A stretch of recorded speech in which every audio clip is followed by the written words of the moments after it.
Welcome back to Small Business Diaries, the small business leadership podcast by Capsule. I'm your host, John Davis. And as always, I'm joined by Steve Ledgerwood. How are you, Steve? I'm good, thank you. Hi. Good.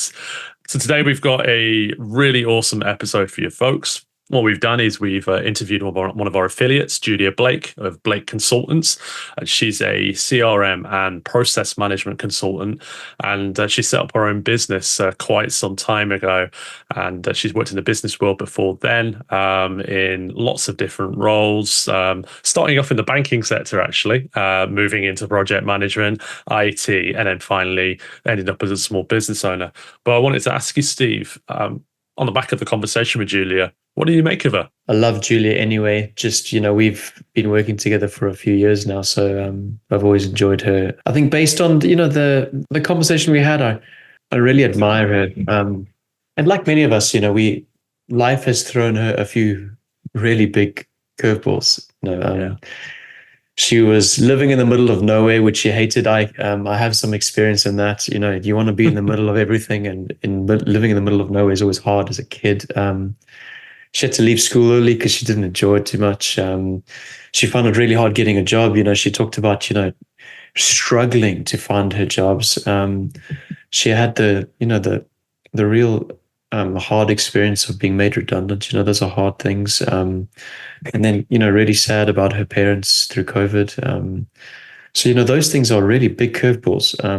But what I really enjoyed about her character and her theory on that is that she feels like because of those things, she wants to be able to not have anything else go wrong. And she wants to be able to try and make sure that she controls her destiny and makes a success of herself. And so, yeah, I really enjoyed that. And, a few other things, she's fiercely independent. I love that. She's her own person. She is taking control of her own life. And that's a really good characteristic to have when you are, a business owner. And then actually, we know this through our experiences with her and her working with some of our customers. She has a really good, strong business acumen. And that you can definitely see that through the conversation we had. Yeah, no, I agree with all of that. And I want to go back to something you said a few minutes ago as well. What Julia excels at is manufacturing success and manufacturing opportunities for herself. She's the kind of individual that things don't fall in Julia's lap. She seizes things.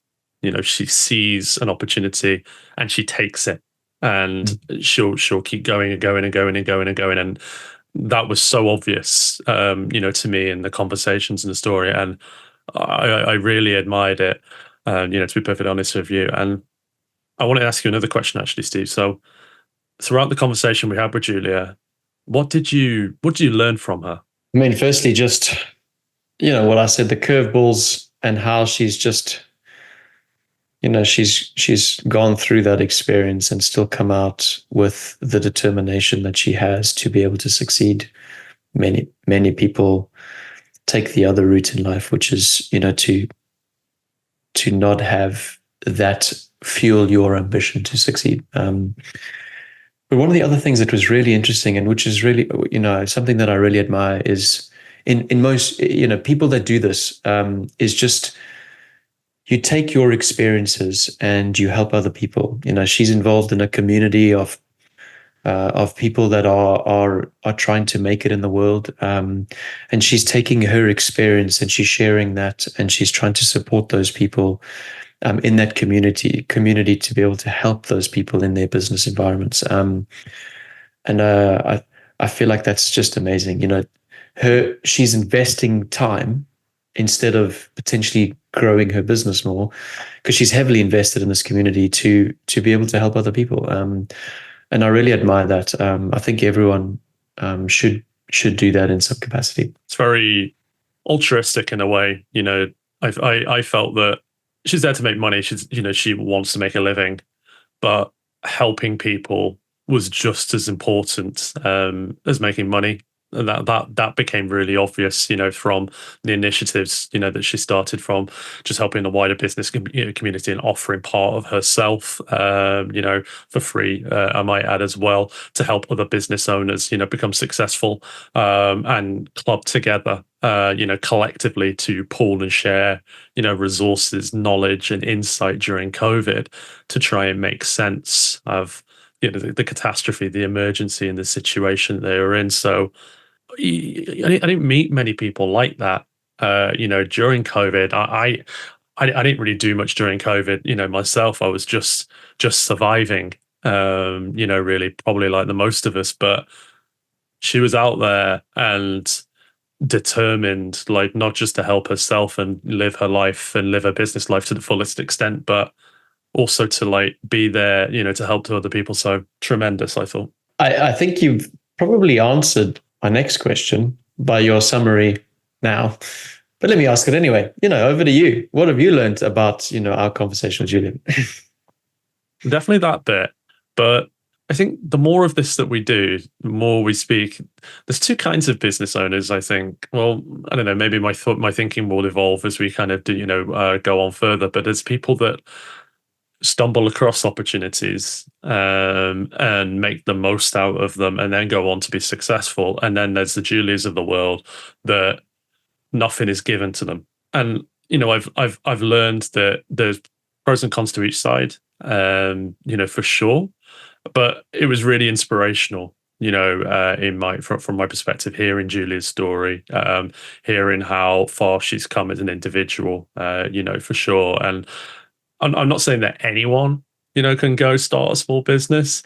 But if you've got the right foundations in place, the determination and skill, it is possible, I think. So that would be my message, to our listeners, that you might be having some challenges right now. But do listen to Julia's story and take inspiration from it for sure. Just following on from that, we continue to speak to more people that are business owners, and we're really enjoying these podcasts, and the series and these episodes. But taking all of the things we've learned so far from all of these conversations, just give me a characteristic that you think is important in a business owner. There's so many, and I could probably spend a whole podcast actually talking about what I've learned in these 4 episodes that we've done so far.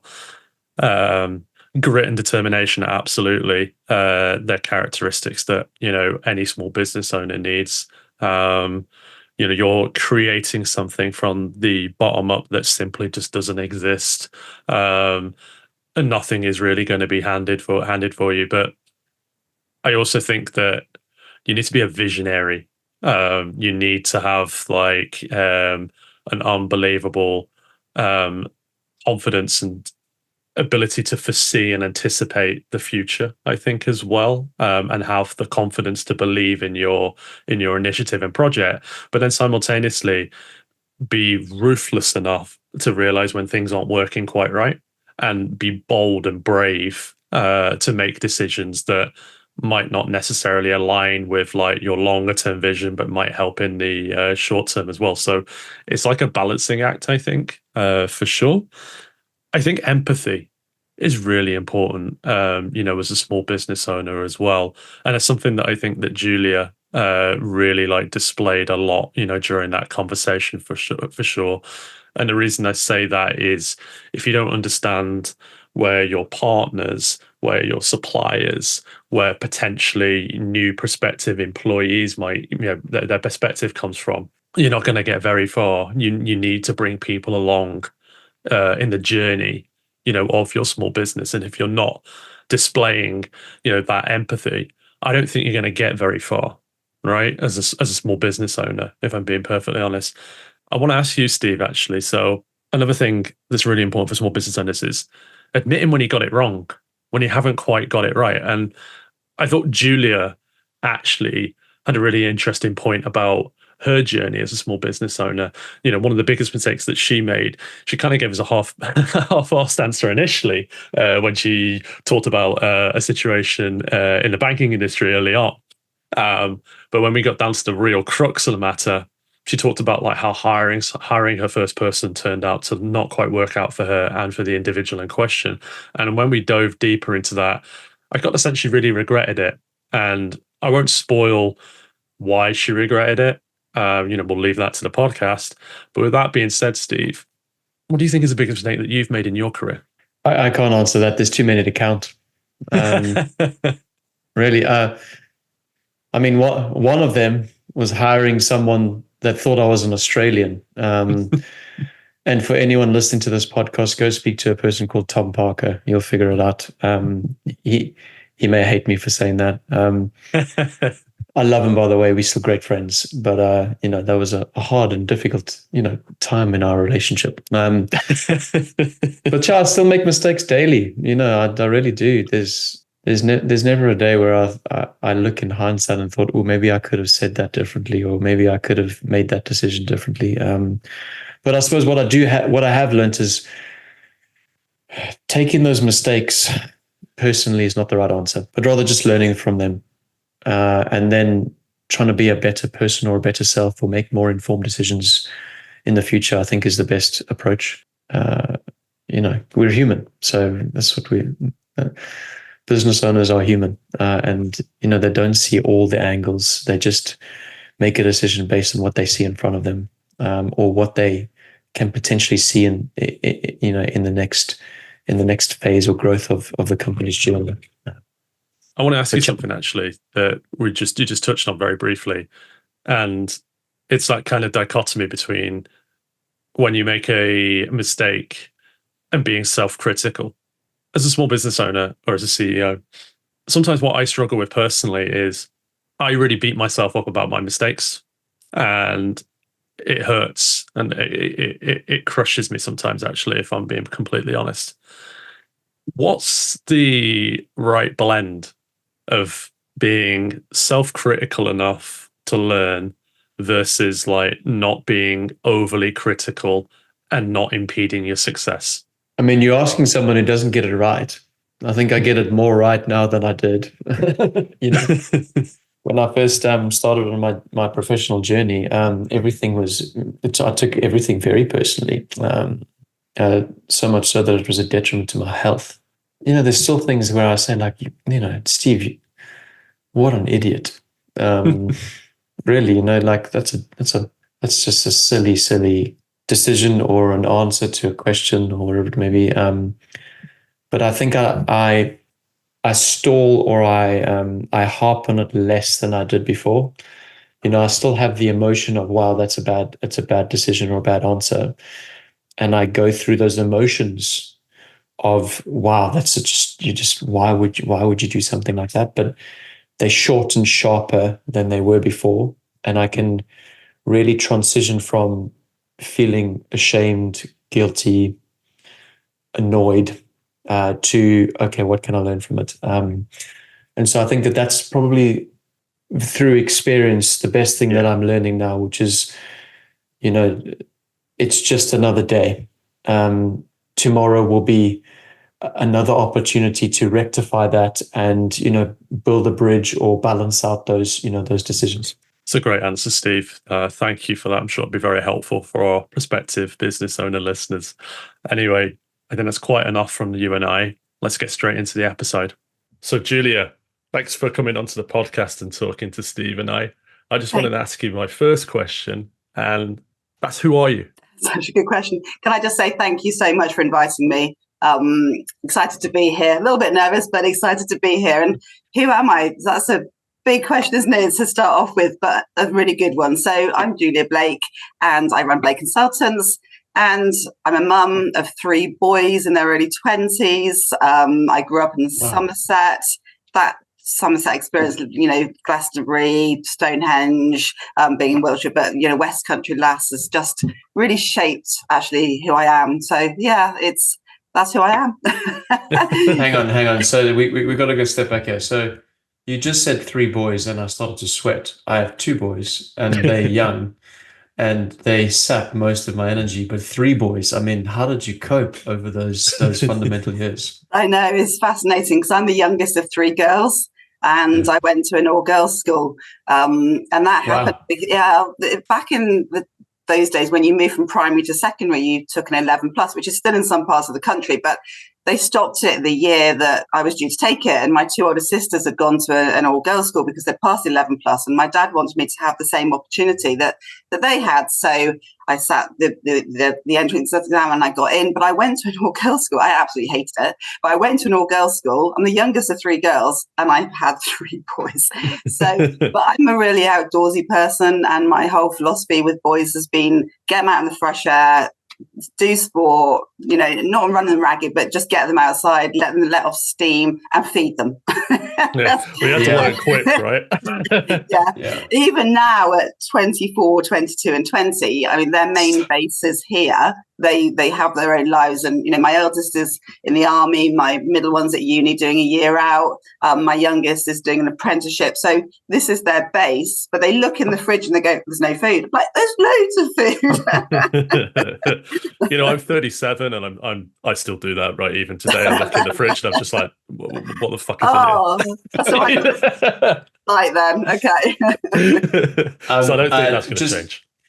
An interesting segue. I went to a all boys school, and I was an only child. So, and my wife and I, we keep on talking about what's going to be the best for our kids. And we are in a part of the country where we don't do the 11 plus, but you can do the 11 plus to get into the other county. And in those 11 pluses, they have all the boys' grammar schools. And I'm so desperate to get my kids into that flow because I had that experience and I loved that experience.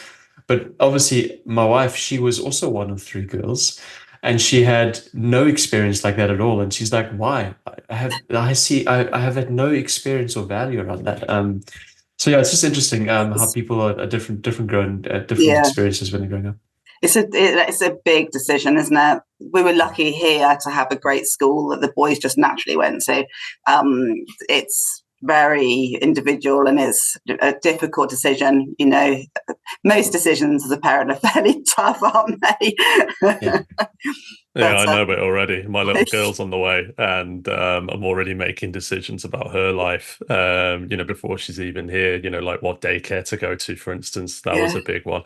And just to go back to Steve's point, I don't think I'll be sending my girl to an all-girls school because it's not even computed in my head to kind of do that. I grew up in a mixed, boy and girls school. It's not even entered my consideration, from that perspective. So it's just interesting how varied our experiences are, for sure.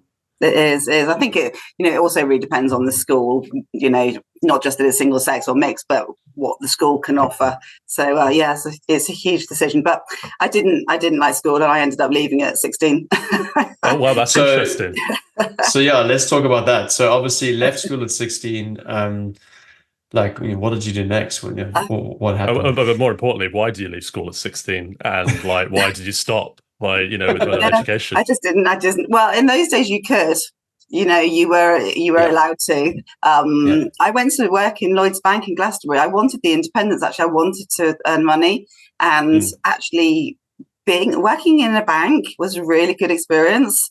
And I went to the interview for my school uniform, and I'm still in touch with the bank manager who was there at the time. He's a very elderly chap, and he still refers to me in my school uniform, which would not be allowed, would it, in this day and age? It's just mad. Awful. But in those days, you could even smoke when you were on being a cashier. So you start off behind the scenes, and then you sort of progress up to being on the till. And literally, I was working in Glastonbury, which is a fun place to work anyway. Lots of different people, and that's in me anyway, but you're literally sitting counting money and you've got a cigarette by the side of you. It's just insane how things have changed. It's just absolutely mad. But then that bank manager went to work for a merchant bank in Bristol, and I worked in another couple of branches for Lloyds, but then I went to work for the merchant bank in Bristol, and that's when I left home, actually, when I was about 18. But I did a couple of A-levels on evening class, and I was made redundant from the merchant bank. As these things happen. So I decided, I looked through I just couldn't find a job I wanted to do. So I've always done things slightly backwards, but not quite the norm. And so I thought, well, actually going to university would be right. Why, I was keen to embrace education again, I think, after having a break. But I did a couple of A-levels on evening classes, so I didn't get into uni. Nobody would accept me. So I phoned up the University of Greenwich and I said, what can I do to improve my chances here? What can I do to get to you? And they said, come in and see us. And the course director looked at me as soon as I walked. He said, if you've got the tenacity and bravery to pick up the phone and to make that effort, you're on the course. So, I'm assuming they did not accept you because you didn't have the prerequisite level of qualification. Yeah. And that's a huge issue, I think. There's a huge disparity, in the education system when there's incredibly passionate and determined. I mean, your story's brilliant, right? Incredibly passionate and determined people that have value and have skills, but don't have the prerequisite, university, A-level qualifications to do that. And I really do think it is changing a little bit, I think, because we're doing more apprenticeships, but we need to do more, I think, on that. But so you obviously got your way in by basically convincing them that you're passionate. Yeah. Be interesting for listeners to understand how you actually performed, considering that you were passionate about getting in. So you invested a lot of time in that. My assumption, hopefully correctly, was that you did really well in university. And you came out of there with probably better grades than most people who had originally passed the criteria to get in. I don't know. I think that when you decide at 23, 24 to go to university, it's a big decision and you are committed to making a go of it. And I was, and I did. And, I did all right in my O-levels. I got 10 O-levels. I only failed chemistry to the disappointment of my mum, who was a science teacher. I mean, what is chemistry exactly? No, my mum wasn't very impressed with that, having been a science teacher all of her career. There you go. But no, I did international business at university, and I got to go to the States. So I lived in Boston for a year. Wow, that's amazing. Opportunity, with 3 other students. We had such a good time. We would literally go out all night and then go straight to work. We had that much fun, and it was brilliant. And I ended up working for a software house in Boston, and that's what got me into software, actually, which is you've got to knock on the door, haven't you, of opportunity, and then for it to open. So living and working in a different country is such an amazing experience. It really is. It's so, somewhere like Boston is nice. What I'm hearing right now is, some people, they opportunity falls into their, onto their table, and they either decide whether they can, continue with that opportunity or not. For your case, which is really interesting in terms of a business standpoint, is I don't think opportunity fell into your lap. I think you had to go find that opportunity. You seized it more like. And through all of your experiences to date, you can talk through those as determination being a factor in you moving and progressing your career, right? So that's really interesting. Some people are all determined. The business leaders we've spoken to are determined in their way, but sometimes an opportunity has fallen into their position and they've obviously run for it and been determined to be successful.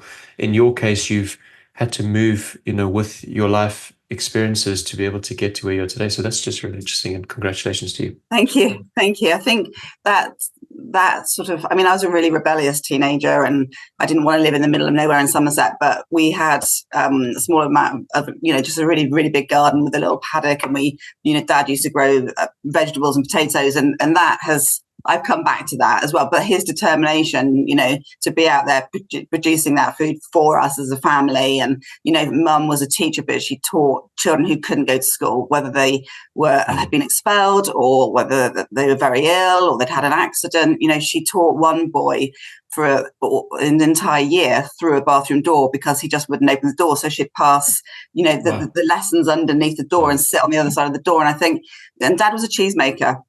So he went on to run creameries. So they moved around a lot and then settled in Somerset.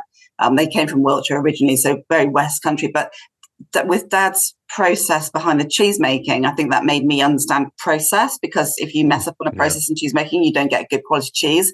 And with Mum's determination to help people, I think that has had a real influence on me as well. But they taught us to be independent. I used to grow my own vegetables and sell them at the WI market in the local town and save up that money. And I think that was a really good way to, I think it was good for me to learn about money and in that way. And even working at Lloyds Bank, I mean, it's not the best of jobs. It wasn't a huge amount of fun, but it was a real eye opener to see the business owners coming in with their money and counting it and building it up. And in those days, the bank manager had good conversations with business owners to help them, and all of that stuff has really, sort of come together, I think. And the international business degree was really good because I did do marketing and finance and law, and I majored in accountancy. So that kind of understanding numbers and wanting to see things analytically, I think has been in me. Although, I mean, this is the first time I've really thought about that, but I think it's always been there. So yeah, it's good. And you talk personally about, your mum and dad, and it kind of sounds like to me that they've been a massive influence on you personally, but thinking like, professionally as well, we'll get into your career like in a little bit more detail shortly, but I wanted to like zoom in on kind of like that determination to succeed in business. And, did that translate, from your parents, or is it a combination of like, your parents and their occupations and seeing their determinations and something within like kind of aligned with that or not? Which was it? I think it's my personality that I'm determined. I think, Dad would sort of buy machinery from around the country and then sell it on sometimes, but he wasn't a business owner. He just had the value that if something was worth doing, it was worth doing well, and never give up hope. So neither of them are with us anymore, which is really sad. Mum had a very long illness, died 15 odd years ago. Dad died right at the beginning of COVID. And I think that was one of the, we're going to come on to the later parts of my career, but I think that, Dad dying right at the beginning of COVID made me determined that COVID was not going to take anything else from me, but I think it's a combination of all of those factors. I don't think, is it nature or nurture? Are you born with it? Do you learn? I don't know. It's such a huge conversation, isn't it? And I think everybody's different. Yeah, it's really interesting because we asked the same question of a previous guest, because he mentioned about like his parents nurturing him, or whether it's nature, and he wasn't necessarily too sure. He kind of thought it was a little bit of both. So I kind of hearing the same from you, which is fascinating. Let's move on. I wanted to talk a little bit about, I guess, like we've talked about you going to university. Talk to us a little bit about what happened just after university. What did you do there? Yeah, so because I'd worked at the software house in the States, I was able to apply to software houses back in the UK, and I got on a graduate training scheme for a company. Sorry, what is a software house for listeners? What is a software house? It's a company that creates software. Okay. And is it specific like verticals? Is it like, did you go on a specific journey in that? Yeah, so it was an accountancy software house. So they were pretty ahead of the curve, to be honest. And I joined it when it was in a massive growth stage. And I was lucky enough to get the job. I mean, there's huge competition for it. And I worked in the business development team in Hammersmith. And then that sort of came to an end. And I got the job as the executive assistant to the CEO. And that was amazing because you learn so much about how a business is run, and never underestimate what an executive assistant knows. They know everything that's going on in that business. All the department heads come and talk to you in confidence, and you're party to all the meetings, and that was massive for me. That was really, really important stage. And it was a great company to work for. We used to have champagne every Monday morning because we hit the sales targets. We'd go to the pub at lunchtime and drift through the afternoon. Every Friday night I was in the pub, and we used to go on company holidays. I went on safari and skiing. We did great conferences. I ran a conference in Whistler, and it was just brilliant. And because of that, I've stayed. We became friends. It was a real community, and those I'm still in touch with so many of those people. It was once in a lifetime, place to work. And I just hope that everybody gets to work somewhere that has those types of elements to it, because it's really, really important. And, I think Capsule has those elements, some of those elements, to be honest, from what I see as an outsider. So I just think that's brilliant, because, you remember those jobs, you remember those people, and you give your all to companies like that. So that was a brilliant time. But we got taken over by .com, and then the .com bubble burst. So that was the second time I was made redundant. And so we all sort of dispersed, and it was really sad, really hard. We'd already so you've been made redundant twice. This is a question for not so much like our small business listeners, but just for people who might be working within small businesses but not owning it. How do you deal with redundancy? Because you kind of brushed it off there a little bit, I felt, and that maybe speaks into your personality. But you've just said it's hard. So was it a little bit more tricky than you let on? It's horrible. You can't help taking it personally, although, you sit down with the HR person. It's not you, it's the job. It's like, I think because it was a situation where the company had been taken over by .com, and then the .com bubble burst, and so many of us were out of it. It was not as bad as it could have been, but it was still horrible. You go through the consultation process, and everybody's sort of like talking to each other, and you're wondering what they're talking about. It's horrible. It's really horrible. And we were in the process of moving out of London to Newbury at that point. My ex-husband had a job out here, and we were moving out, and it was just really discombobulating. It was hard. I had a 1-year-old at that point. It was not great, but you get on with it. And I ended up actually working for Ericsson in the IT department, which was a beast of a company to work for, massive and very slow moving, but a good experience, actually. But then 6 months later, I was made redundant from there, and that was the third and last time I was made redundant. But it was good being in an IT department and seeing how a huge company works and how IT projects worked as well. But it's not nice being made redundant. It's a life lesson. You kind of you're stronger as a result of it. You build resilience. You do build resilience. Yeah. So after Ericsson, you did 6 months at Ericsson, and then what did you do after that? So after that, I ended up working for a local chap doing some admin stuff, which was brilliant, because I had at that point 3 children. No, I interviewed when I had 2 children. Then I had my last son, and so I did like 10 hours a week, and it was really good. It was just what I needed. I went back to work when my youngest was 2 months old, just to do 10 hours a week, and it was brilliant. I'm still in touch with him. I've worked with him 20 odd years. He's a brilliant character. He's done loads in his life.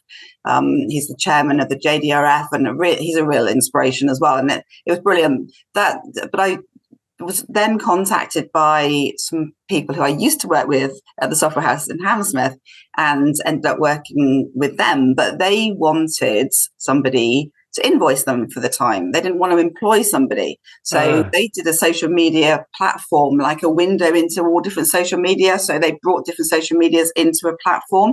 So they said, well, we need you to invoice us. I'd always wanted to run my own business, but I didn't have a product. I didn't know what that product could be. And then I realized that product was me. So I set up a limited company, started invoicing them. And that's how Blake Consultants was formed 15 odd years ago. So let's speak about that though. So there's a lot of people here that have an idea, but it's a nervousness about creating your own company. Like, what does that mean? What costs am I going to incur? Like, what is that going to be doing? So there's a fear factor of the unknown or uncertainty. Yeah. How did you talk yourself through that process? I wanted to work with these people, and that was what they wanted me to do. So that took a lot of the uncertainty out of it. Yeah. They were able to commit a certain amount of hours per week. So that was great as well. That worked for me, having 3 young children, going up to London like once every 2 weeks or once a week, working a little bit of time at home. So I still predominantly mum, but I was able to do that. But if you don't have that, then talk to somebody, talk to an accountant. Talk to somebody who will give you a real insight into what costs will be incurred, what it looks like. Talk to other business owners. Find out as much as you can before you make that decision. It's a fantastic journey, but it's not an easy journey. So just find out as much as you can before you make the decision. And is that what you did? Did you speak to other business owners before you decided to start No. a consultancy? No, right. You just went, oh, okay. I think just to go back to that, I have some experience in that as well. And a lot of people that I know do that. And the advice you give about an accountancy or a financial advisor is a really good one, particularly as their initial engagements with you are all free. So for those people who are really trying to figure this out, their first advice to you is an initial call, and then they follow up with a summary of what they think is useful to you, and that's generally a free consultation. So I would also encourage people who are thinking about doing this journey. It is just trying to understand what it means, and it's very useful to speak to both a financial advisor and an accountant. Yeah, absolutely. And if people are struggling to, if they don't have those contacts, then I can certainly introduce anybody that's watching to amazing contacts. One is a wealth strategist who knows all of this about all of this stuff, and the other one is an accountant that predominantly specializes in small businesses, and she just is an absolute giver. She's just gives her time, and it's her passion as well. But for me, it was easier. I wasn't having to make a decision as to whether to stop being in a full-time job to take on, to run a business. I was already in a position where I was earning a bit of money here and a bit of money there. So it wasn't such a huge, it was more of a natural progression for me. I think it's a huge decision if you are employed. I think, my advice would be get that advice and absolutely embrace it. If that's, if it's your passion and you're following your passion, then that's just so important in life. And as a business owner, we can do so much good in the world. We are really in charge and in control of our own destiny. We can make decisions. We can change the direction of our business within 24 hours or 12 hours or 2 hours. It's an amazing place to be. I don't advise or I don't advocate anybody changing directions massively.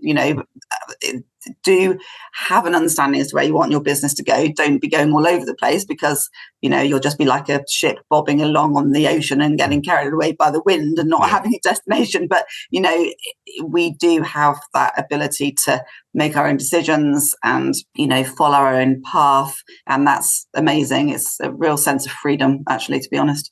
The opportunity enabled you to create Blake Consultants. That's great. And then why don't you speak to us around how that evolved to where you kind of are today? Yeah, so I had lots of work come in from people that I knew that were in my network. I had some great projects. They came to fruition and completion. And, I got another great project and another one. And then suddenly I didn't have any projects. I'm like, oh, this is a bit weird. Not quite sure what to do now. So did the business development stuff and tried to get a handle on what it was I was actually doing. And then I was introduced to an accountant who was using Capsule, and I helped her make sense of it. And then I ended up working for a language academy locally who were using Capsule. It's like, oh, this is interesting. And this was 13, 14 odd years ago.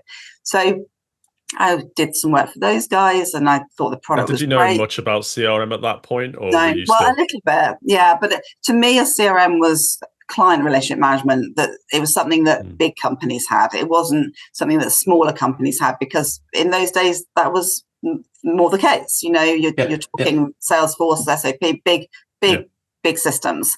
So it was interesting to see that there was this product that they were using, this bit of software that was helping them in their business, and I liked it. I got a handle. I helped them, and then I didn't have any work, and then I got some more, and it was like this peaks and troughs. It was just horrible, and that's what so many business owners experience. That you're busy delivering your service, you can't be doing the business development, and then you don't have any deliverables, so you're doing the business development. It's really like this, and So how did you solve that problem? Yeah, well, I realized that if you had Capsule with something like MailChimp, with something like Xero, then you could smooth out the peaks and troughs, because if you have the systems in place behind the scenes that are helping you and ticking along behind the scenes when you're doing the delivery, then you don't have the peaks and troughs to such an extent.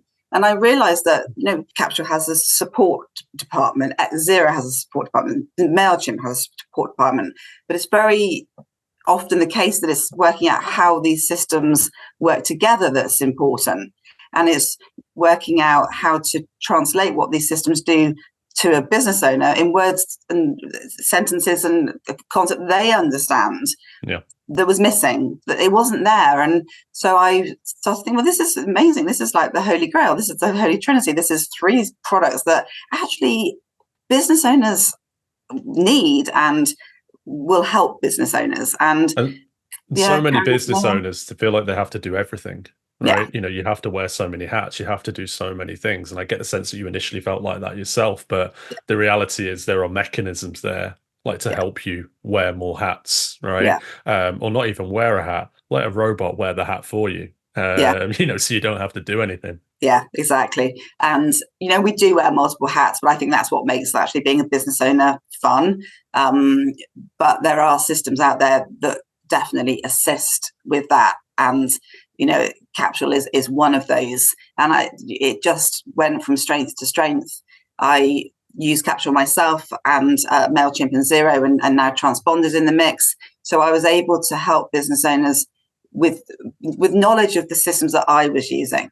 That's love great. All that back office stuff. Other business owners, so I work with consultants and service-based business owners who are going out there doing good. They're passionate. They're changing the world in their way. They want to be doing that. They don't want to be doing the behind-the-scenes stuff. So if we can get the behind-the-scenes stuff nailed, then that gives them more time to go out and do the stuff that they're passionate about. So that's why I absolutely love doing what I do, and it's why I really love working with the business owners that I work with, because they're making a difference, and I'm helping them. I feel like in my small way, I'm helping them make a difference as well. And we talked about specifically about CRM and accountancy, with how your business got started, but I'd really like to hear more about what you specifically do to help them, but not talking about the actual mechanisms, the more higher level, what do you do to help people who come to your business? Yeah. So I'm one of my things I was always criticized for was that I was highly sensitive. I was told throughout my entire childhood and early adulthood, you're too sensitive. Why are you so sensitive? But actually, through my own therapy journey, and which came about from, for personal reasons, separating from my husband, etc., I realized that actually being sensitive is something to embrace. And because I'm sensitive, I'm intuitive, so I'm perceptive.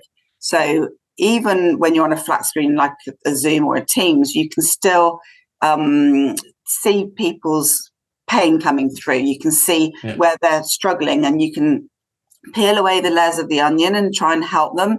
So I get to know the business owner, what they want to achieve, what their goals are. And then in the back of my mind, it's right, okay, so Capsule can help do this, and this system can help do that, and I'm whirling away in the background whilst listening. So with business owners, I get an understanding as to what they do, who they do it for. And even that can be a struggle for a business owner. Really identifying who their ideal client is can be a struggle. So we work through that, because if you don't know who your ideal client is, then you struggle to build processes and systems to support you looking after your ideal client, because you can have the scattergun approach and not hit your target, and it's a real problem. So you can waste a lot of time. So we go through that, and then I design a system for them, and we look at their processes, their sales processes, their delivery process. And that's why something like, I know we're not looking at specifics of CRM, but that's why something like Capsule is so amazing, because you have your data bank, you have everybody in there, but you can also manage your pipeline, but you can also manage what you deliver to your clients.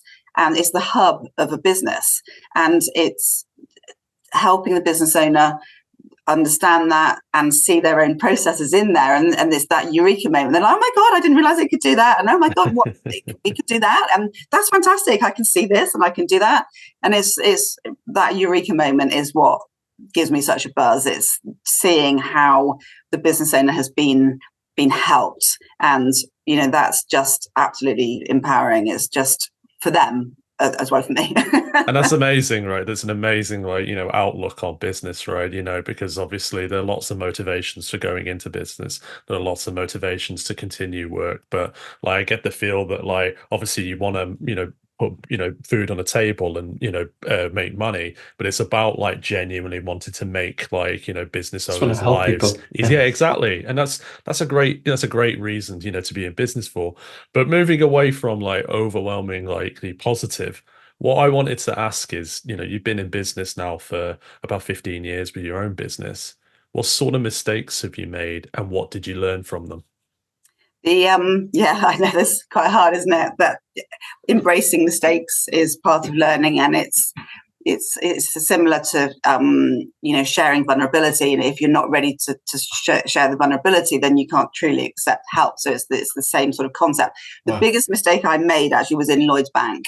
In those days, you used to put every single check through a machine and then it would get sent off to the clearinghouse. And that's why it took 3 days to get any money into your account, blah, blah, blah. And I inadvertently put an extra 0 onto a check. And it was a Friday night and there were 15, 20 of us in the branch going through every single check, looking at the long piece of paper that came out of the back machine, trying to work out what had happened. And I sat there and I just went all cold inside and I realized what I'd done. And I just said, oh my God, I'm so sorry. I just think, and as soon as I was able to say, I've made a mistake, I've stuck an extra 0, 1 0, it made everybody stay there for 3 hours. But as soon as I said that, we were able to find the problem. So it was a mistake. It was human error. It was a mistake, but it was important. It's important to say, I think I've made a mistake because it helps. It helps yourself and it helps others. In more lately, I took somebody on before I was ready to take somebody on. And that was a huge mistake in my business. And it wasn't fair on her. It wasn't fair on me. I had too much in my head. I'm a process person, but I still had too much in my head. And it was difficult for her to come on board. And it set me back quite a lot because, of course, I spent a lot of time trying to train her, help her. And the opportunity of cost of me not going out there and actually, developing sales and relationships meant that it was a hell of a financial hit as well as a time hit. So that was a couple of years ago, and that was a big mistake. So my advice to anybody looking to take on staff is make sure you've got your process out of your head and make sure that you're ready to take them on, and absolutely make sure that they are the right person to take on as well, and then it can be a really successful relationship. But if any of those things are missing, then it can really set your business back. And that was so just to go a little bit on that a little bit more, what I'm hearing is you hired someone, you weren't necessarily prepared for that from a business standpoint. Financially, there's a lot of risk on that particular step. And then the other one that I'm hearing is that person, as good as that person is, probably wasn't right potentially for the role. And so a lot of business owners, particularly ones that are one-person businesses, will have that same fear, right? And so I wonder if you can just talk through that mechanic a little bit about, where you've learned that and what you would do next time if you were to hire someone else to try and make sure that you're covering those or bridging those, those concerns. Yeah. So I used a recruitment consultant who did a lot of vetting and stuff, and that was really good. I'd strongly recommend that. I think be better prepared for when they actually start. Set aside time. Don't try and carve out time. Really set aside time. When you're trying to do what you normally do and carve out time to train somebody or help somebody, it just doesn't work. You spread yourself too thinly. So yeah, I think that's the biggest advice really would be absolutely sure as to who you're taking on and really think in advance of the induction program and set aside time and set things up, because it's draining to be constantly with somebody else when you're used to running your own business. It's really, really draining. So have some things set up that they can go off and do some standalone projects that they can do to learn for themselves as well, because then that gives you the space to carry on with what you'd normally need to be doing. And I think that would lead to a more successful relationship and situation and scenario. But don't forget, as a small business owner, we think of our business as an extension of ourselves, and to a certain extent it is, but we have to remember that our business is a living entity in its own right, and we have to think of it in that way, and we have to nurture it, feed it, we have to look after it, we have to do what's best for the business, and that might be sometimes slightly different to what's best for you as a person. So if we keep a business as an extension of ourselves, then we can limit how it can grow. So we have to think about a business as a living entity that needs to be nurtured. And how do you reconcile those two? Because they're two like competing priorities, right? You have to look after yourself, but then you also have to look after your business. How do you reconcile that? Well, it's being a bit more of a grown up almost. It's thinking about the processes within your business. It's recognizing that, as you have a child, you give them the tools to grow up and be independent, and that's a business isn't. It's similar actually. If you invest in your business and build it in such a way that it can become more independent, then that's more of a successful relationship. You want a business where you can take time out of it, and it continues to tick along, without you there. You want a business that if you take somebody on, then they can sort of slot into it, that you've designed the business, that you've got the business that you want that works, and somebody else slots into that. That you're not molding it constantly. And I think that's really important. That's the way of nurturing the business, is to get those processes in place and get the systems in place and have clear direction. And then I think it makes it easier to take people on, and I think it makes it easier for you to take time out. We all need to take time out of our business, because otherwise we burn out. And when you go on holiday, you don't want the business to completely stop. You want it to be continuing in some form. Otherwise, self-sufficient, right? Yes, you do want it to be self-sufficient. Yeah. Here's a question. As a consultant, so let's talk to our consultant listeners today. You are obviously a one-person business to start out with, and actually it's your brand, it's you. And so you're doing a lot of business development, really, and you are customer facing most of the time. So I'd probably say your business is front end, it's not back end. And so as a consultant, what is the trigger for an additional person? Is it another front end person to build business development, and then you continue with your customers? Or is it you've got too many customers, so you want them to manage those relationships and you're good at business development? Or is it, like you say, some of the stuff is actually admin-based back end? Yeah. So like what in your world as a consultant do you consider as the next phase in terms of resource? It's a really good question. I think because I'm the face of Blake Consultants, I would struggle to find somebody who would replace that. So I think it's more the behind the scenes stuff that would enable me to have more time, that would free up my time to do more of the development, more of the client facing bits and pieces. The dilemma there is that I really like the back office stuff, so it's quite hard to let go. Process, right? I do like the processes, so it's really quite hard to let it go. But I have a team around me, and this is the other. It's like a hybrid, really. I have a really trusted team around me who are enabling me to do what I need to do. So I have a fantastic content writer, I have a videographer, I have amazing website designers and all the rest of it, and I have.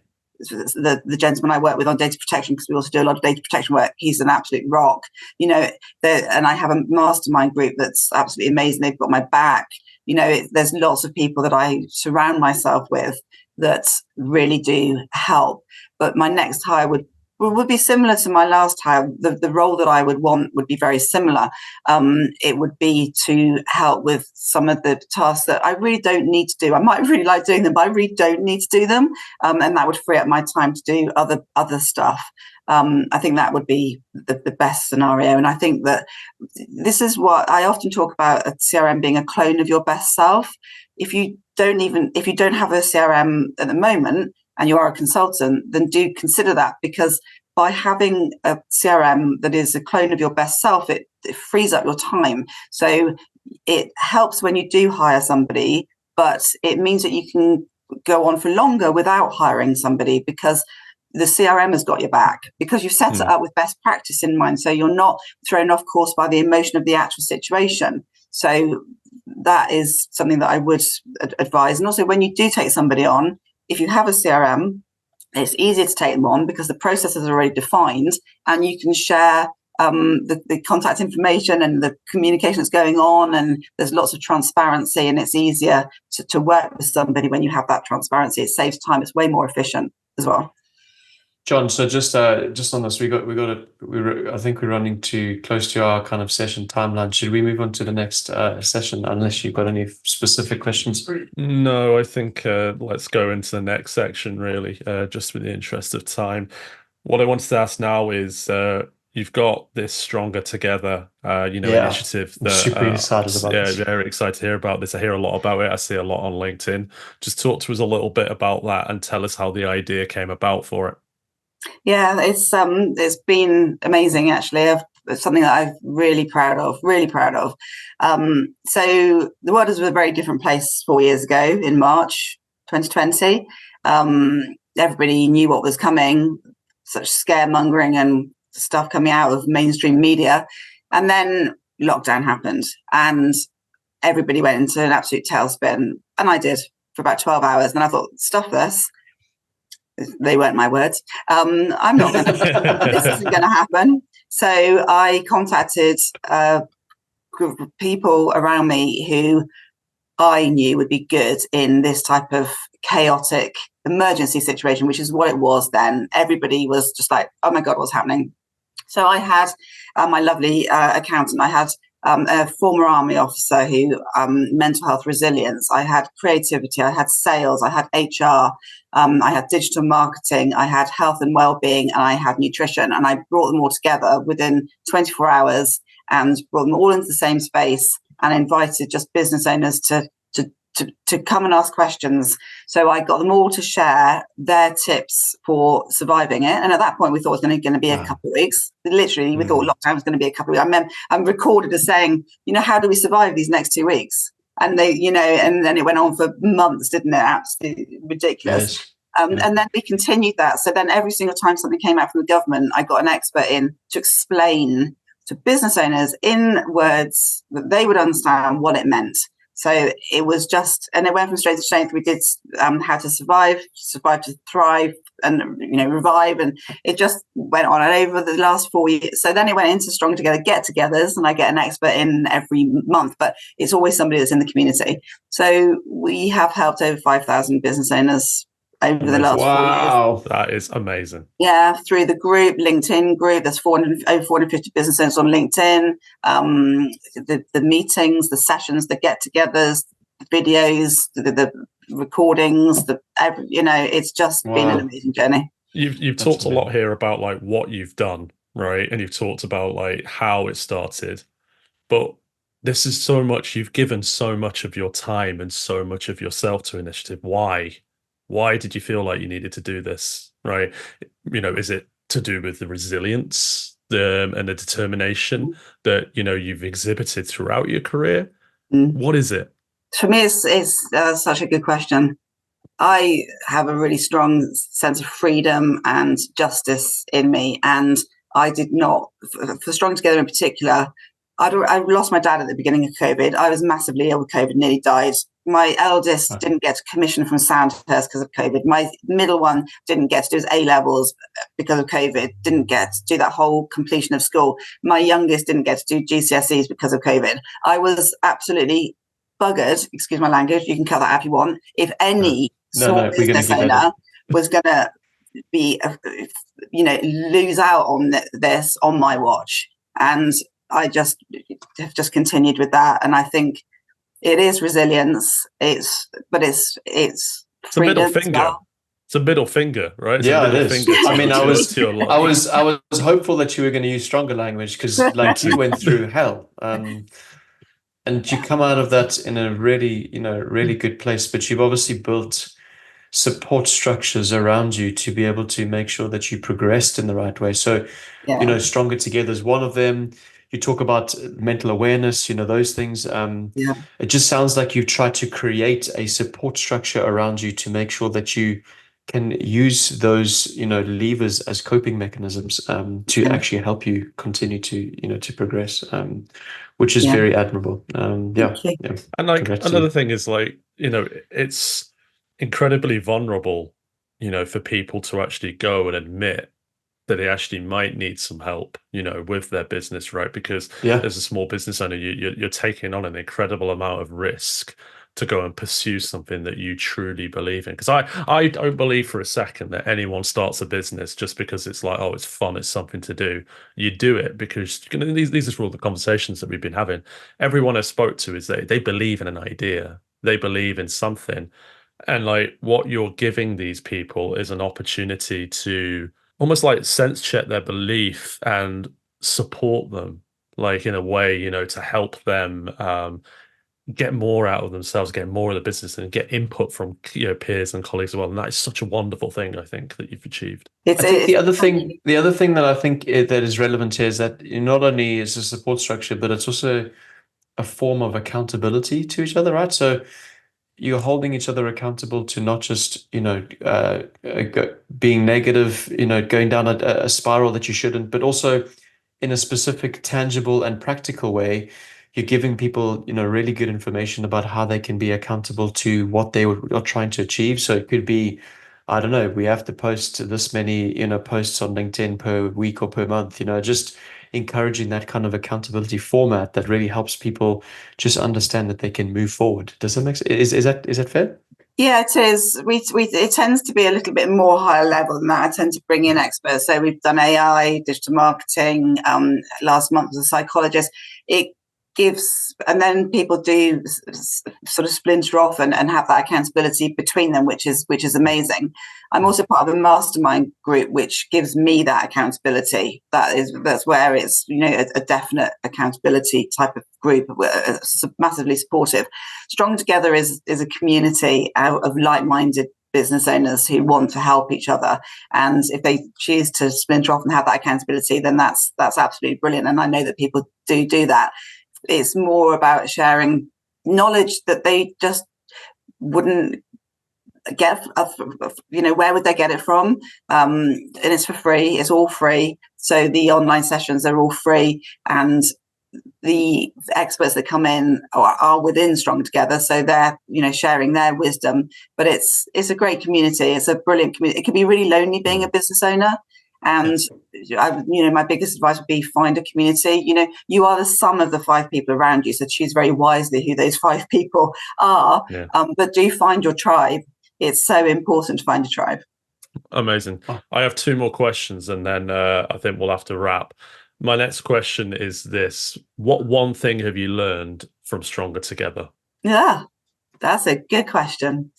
One thing I've learned from Stronger Together is be a space, provide a space for people so that they want to come to learn, that there is somewhere for them to go. And I think Stronger Together, there was a need for it, and there is still a need for community. And business owners are a breed amongst themselves in many ways, and you don't have to be in competition with other business owners. You can support other business owners, and there's amazing things that can be done when you do support each other and show a willingness to learn and to support and help. And that's the biggest learning that's come from Strong Together.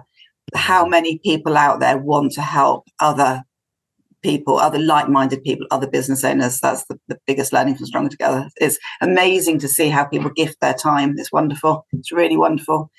That's amazing. Thank you for that. And the final question I have is this: if you could give a business owner any piece of advice right now, one thing, what would that be? Be aware that you can control how you react to things. You can't control what goes on around you. We're entering into another turbulent time with the general election, and there's always going to be turbulent times. You can only control how you react to things. So breathe deeply, look after your own mental health, understand yourself so that you can act in the optimum way, so that you can respond in a way that you're proud of, that you're not forced into responding to something as a reaction. Take a breath.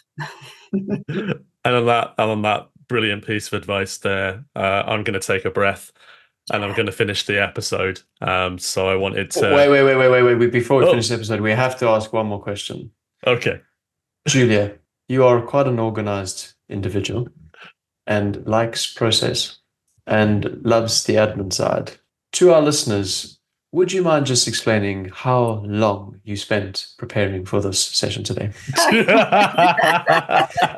Yeah, I did. I spent time yesterday, and when I was swimming this morning, I had it all go through my head. And actually, I was awake in the night as well, thinking about different questions I might be asked and answers that I might say and how I could help people. So yeah, I have spent time preparing for it, but I've enjoyed it. It's been a really reflective process, actually. I've remembered things and thought about things that I haven't thought of in years, and I really value that. I think it's been a very valuable experience to be here today and having gone through all the thought processes to get here today.